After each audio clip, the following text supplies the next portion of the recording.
So if your care provider says that they actually support VBAC, but then they are pushing you into an induction and they are giving you multiple vaginal exams and trying to get proof that you will go into labor on your own, they are not actually going to support your VBAC, because vaginal birth is a physiological process. It is not a medical event.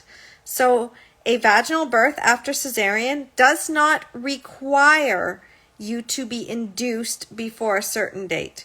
It does not require vaginal exams. It does not require heavy monitoring. Do you know what the best way of having a VBAC is? It's having a physiological birth. Because your uterus is scarred, what's going to happen is that your body is going to adjust. It's a muscle, but it's been injured. So it's going to work in a different way than if it was never injured in the first place. So this is what I tell my VBAC clients when they come to me, because I really love to help moms, especially moms who have had more than one cesarean, to have their babies at home. And I say, it's like your contraction pattern might be very unique to you.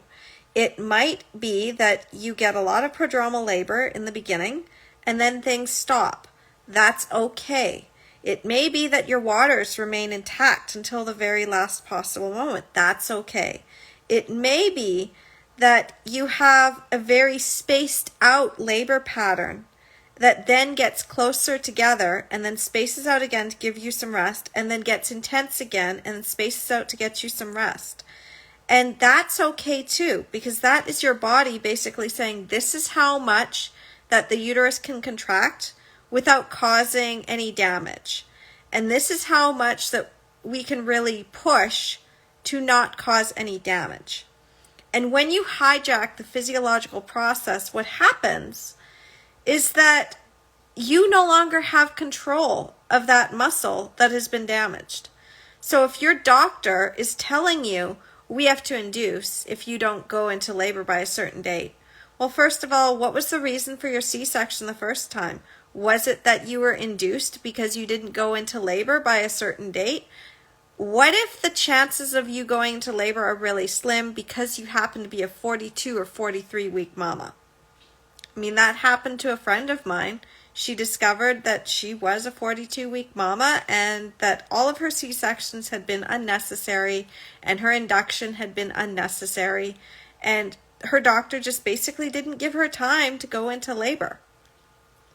Or the other one, of course, is that if there's heavy monitoring, your movements are restricted. And then they're also just looking for an excuse to do a repeat C-section. I'm not even going to sugarcoat it. They're looking for another excuse. If your care provider is going to control your VBAC, they aren't actually supporting your VBAC. So what can you do?